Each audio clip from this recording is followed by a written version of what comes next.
gis-gis boo xam ne méngoo nag jiite bu ànd ak yërmande ci askan wi gëwuma ko. d'accord damay ñëw ci nekkinu askan wi bu weesoo njëkk yi ak yenn yi nga xam ne mooy les prix dafa am tamit wàllu dëkkuwaay sonal sénégalais yi rawatina yenn ci ay barab yi nga xam ni arrêté woon nañ les chantiers am lu ñu leen diggoon. damay jël benn exemple muy le cas des sénégalais yi nga xam ni le plan d'urbanisme de détail muy PUD phase 1 bi nga xam ni concerné les zones Yeumbeul Nord Malika Tivaouane Peulh dafa amoon benn bataaxal ginnaaw bi la les impactés sollicité woon boo joxe woon ay ndigal ñoo ngi ci mois de mai nga sàkk woon ci ministère des finances et du budget ñu régulariser ñi nga xam ne ñenn ñi seen i cas jot nañ leen recenser par les services de la direction générale des impôts et domaines gannaaw gi itam nga sant yenn ci ay ministres yu def li nga xam ne mooy topp gi mais dañu gis ni par la suite au mois de juillet boobu yaa ngi nekk premier ministre primature ki la wuutu génnee benn bataaxal boo xam ni dañu lancer une procédure bi nga xam ni dañuy def une main levée par rapport ak suspension de ces chantiers là concerner les mêmes zones même si ça concerne d'autres zones comme BOA hangar des pèlerins mais bi ma gën a intéressé mooy bi nga xam ne xëy na sénégalais yi nga xam ne dañu néew doole muy Guédiawaye Yeumbeul Malika Tivaouane Peulh ñu gis ni yenn ci ay impacté man am na ñu ma ci joto rapproché ñu ne ci PUD boobu noonu muy phase 1 bi gisuñu PUD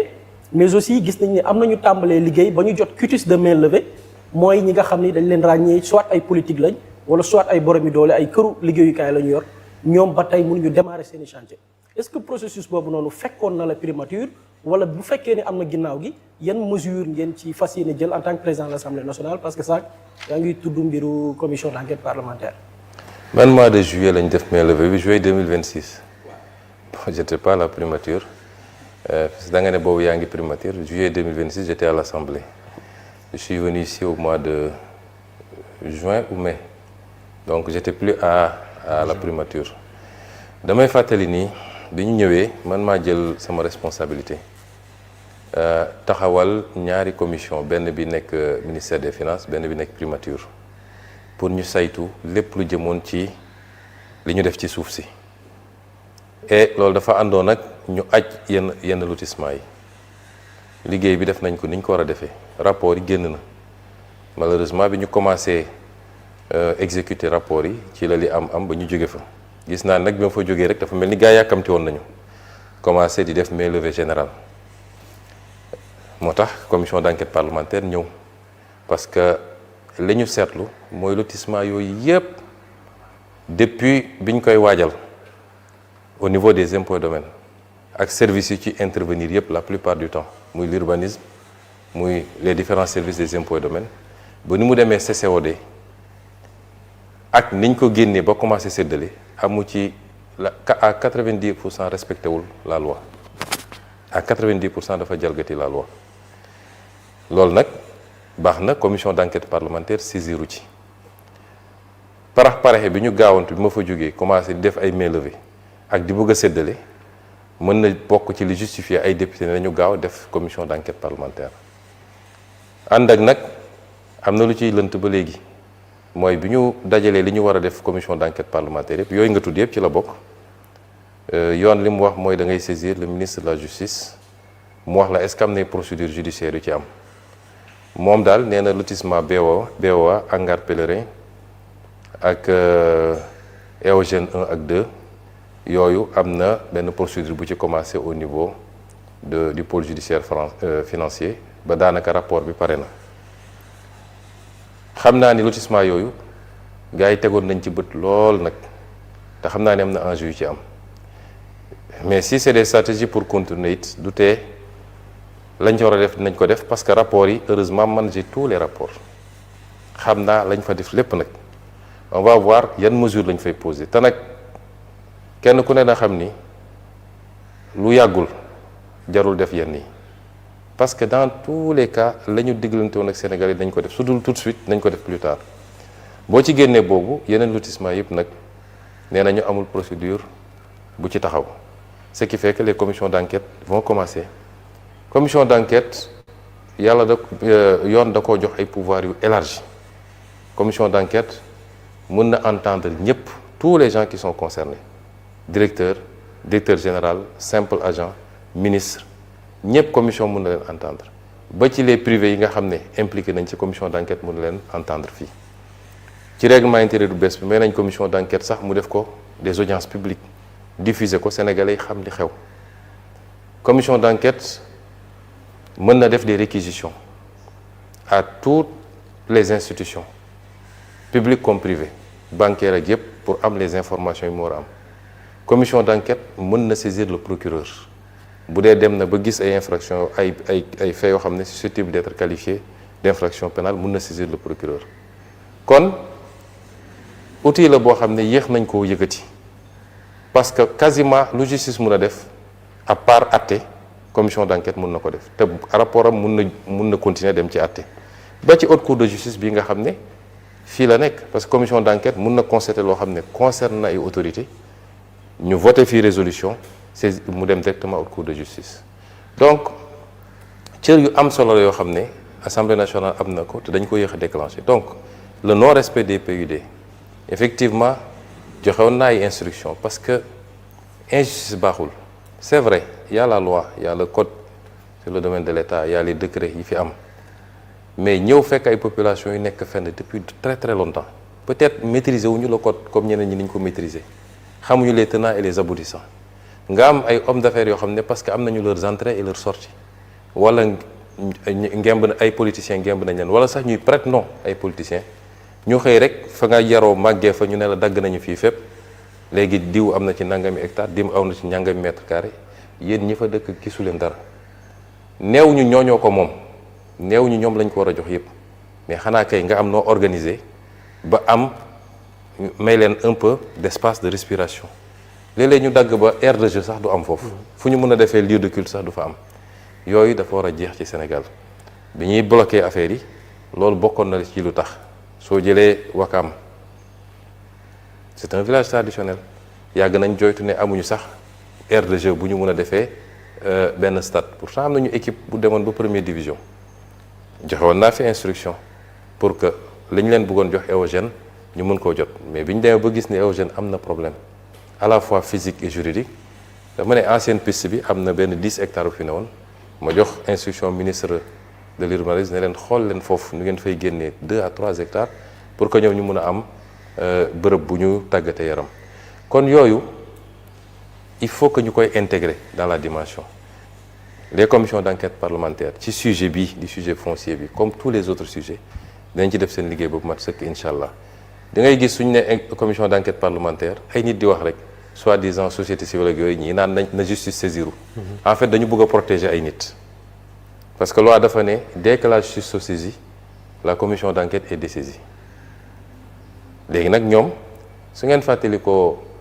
en 2024 bi coow li amee fii avec le conseil constitutionnel ñii naan corruption am na ñii naan corruption amul assemblée dafa voté résolution fii pour def commission d'enquête parlementaire mais il y avait une plainte boobu moo bloqué lépp kon ñii di wax soi-disant société civile yu demee noonu dafa am ku leen di wax loo am na ay nit yu ñu bëgg a protéger moo tax ñu naan nañ ko jëlee ci assemblée yóbbu ko justice mi ngi fi boobu ba léegi deful liggéey bi wala saisiruñu ko pour mu def ko wala amul élément yu mu ko defee li ne ci loxoom it ma ngi fi depuis boobu ba léegi déggaguñu ay conclusions wala des renvois wala non-lieu donc assemblée nationale yoon bi jox compétence justice moo ko jox assemblée nationale ku nekk ak nag réewam ak fi mu yem et c'est pourquoi le travail sera fait pour le foncier pour patrimoine bâti bii nga xam ne dañ ko saaxee nu mu leen neexee bi may nekk fii député 2017 laa bind ay questions écrites immeuble boo xam ne askan wee ko moom yoon ne pour nga jaay joxe ko il faut que mu ñëw assemblée nationale ñu voté ab loi ay nit jóg joxe ko nu mu leen neexee immeuble yi ñi ñu wër yépp dañ ko joxe woon am na yu ñu ci jot a récupérer bi may nekk premier ministre avec SOGEPA yu bëri récupérer dañ ko am na yoo xam ne France noonu la demee ñiy def loolu ils ont violé la loi ba ci li ñu war a def ci wàllu lempo gi parce que yàgg naa wax fii ni ay milliards et milliards ci exonération yoo xam ne warut ak ci yeneen ak yeneen ay remises gracieuses ay autorités di violer la loi di joxe lu leen neex loolu il faut ñu xool ko donc loolu mooy les commissions d'enquête parlementaire donc ci foncier bi comme ci yeneen yi ba ci licence de pêche yi ba ci un étudiant un ordinateur nit ñi jàpp ne dañ ko diriger contre X Y ci ngay dégg ñu naan les gens utilisent l'Assemblée nationale pour régler des comptes. Oui. D'accord pour régler des comptes il faut que compte am d'abord premier débat bi mooy li ñuy wax compte mooy am na lu nit def am na lu defu ba pare kon loolu moo waroon am d'abord. Ensuite Assemblée nationale constitution ak règlement intérieur nga xam ne loi organique la moo ko ne am nga sañ-sañ ci loolu te ñun protégé wuñ ci kenn nag ku ci bokk Pastef ak ku ci bokk feneen la preuve am na benn ci commission d'enquête parlementaire yi c'est sous notre régime bi ñu koy dugal fii j'étais premier ministre te jàpp naa ne ñi ko dugal parce que opposition la man lañ ci doon viser certainement parce que jàpp nañ ni laale naa ci bi ma ñëwee fii laa ko dugal man maa ko dugal en bureau ñu valider ko majorité accès parce que su majorité ne woon d'accord ma du dem ñun ñoo am majorité tout le bureau 2 opposants ñoo ci nekk li ci des yëpp waa Pastef lañ kon ñun amuñu ci diw Massamba ak Mademba cas bu nga xam ne cas bu suspect la ñu am ci loo xam ne des débuts d'éléments la nañ ci def commission d'enquête parlementaire. Et justement par rapport au bâtiment bi nga xamante ne Boury mi ngi koy wax tout à l'heure bi nga yegsee juste après bi ñu nga nekkee premier ministre bu Sénégal daanaka dogal yi nga jël bokk na ci arrêter tous les chantiers. Le secteur du BT a été très affecté. Pendant 2 ans, presque le secteur du BTP est à terre. Est-ce que c'était une décision bien réfléchie? xalaat nga ko bu baax. Non, loolu bloqué wul le secteur du BTP. Le secteur du BTP loolu bloqué wu ko parce que amul kenn koo xam ne yor nga ay kayit en règle. Parce que man le travail que j'avais demandé ça a duré quelques mois. Après la ñu commencé di libérer di joxe les quitus ma joxe instruction waa DGESCOS ne leen ku remplir les critères ma génne benn circulaire ne ku remplir les critères ku ñëw andi papier bu wane ni moom terrain bi te joxuñu ko juróom wala fukk wala ñaar fukki terrain mun ngeen ko defal mainlevée mu dem liggéey. parce que lan mooy problème bi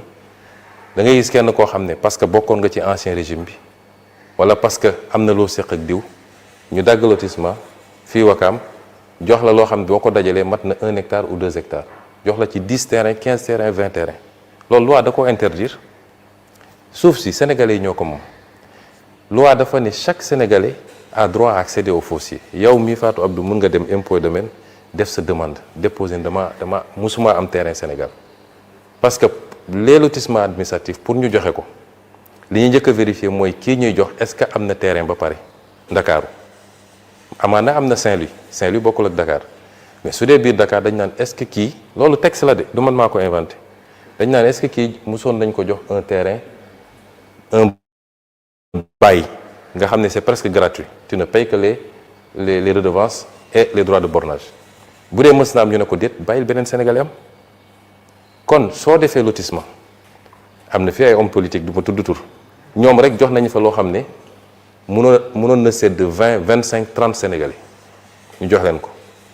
loolu ça pose problème man leen donc képp koo xam ne mi ngi ci lotissement bi benn attribution la am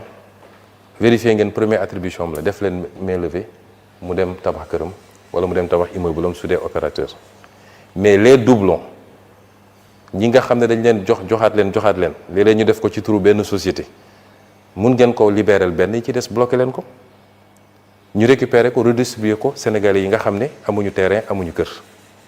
kon loolu mooy liggéey bi ñu def loolu mënul bloquer le BTP mënul bloquer liggéey bi peut-être que dafa am un ensemble li wax ko BTP moo xuri ñeneen ñi mooy on a hérité d'une situation économique extrêmement délicate le programme avec le FMI est suspendu parce que fii loo fi mënti wax tamit l'essentiel des activités tourne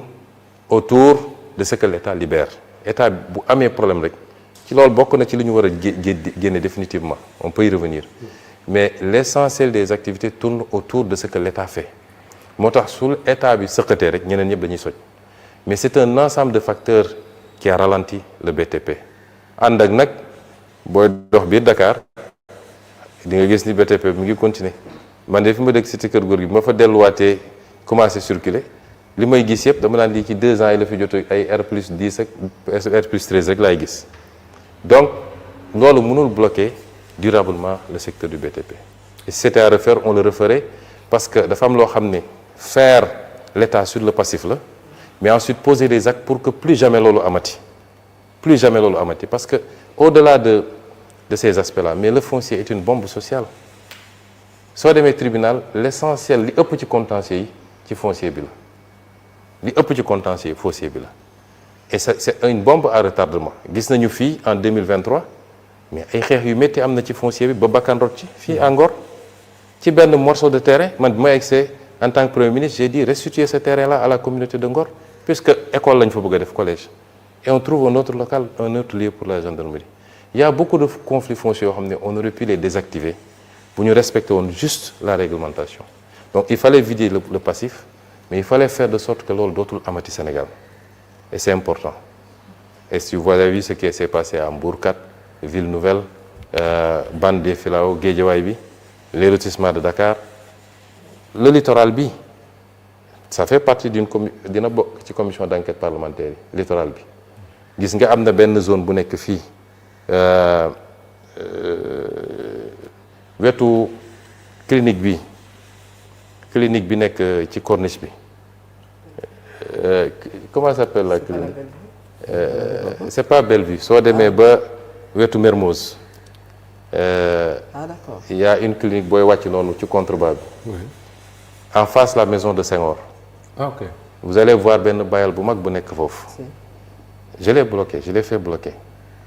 parce que dañ ko tongtonge et moi j'ai considéré que loolu il faut restituer ça aux Sénégalais ils ont besoin les Dakarois ont besoin d'avoir des espaces il faut que ñu aménager ko mu doon un espace récréatif conditions yi ñu ko tongtonge respecté wuñu la loi à la base di nga gis ku ñu defal titre foncier directement bàyyi titre foncier alors que tegagul une brique pour nga remonter ba gis ban CCOD moo ko def ça c'est quelquefois très difficile yu mel noonu bëri na ci et si c'est à refaire je le referai 1000 fois parce que réew dafa war a dox ci ñaar benn bi mooy ñu respecter les lois qu'on a votées ñaareel bi mooy lu ñuy def nañu xam ne nous sommes 17 millions de Sénégalais accaparement akimo ñenn ñi parce que jege nga kilifa politique wala sax prête-nom kilifa politique nga ñoom ñooy jël lépp wër nag di ko jaayaat da ngay gis ku ñu jox gratuitement un bail mu am ay rabatteur ñu génneel ko léegi mu jaay à 70 millions 100 millions boo ci defee 10 terrains am nga pratiquement 1 milliard. c'est sûr. et ça pose problème.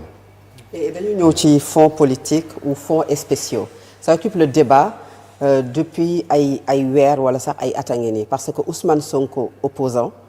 ci benn déclaration wax na ci fonds politique dafa xaram benn nit waru ko jëfandikoo ba jël exemple jaaykatu gerte caaf bi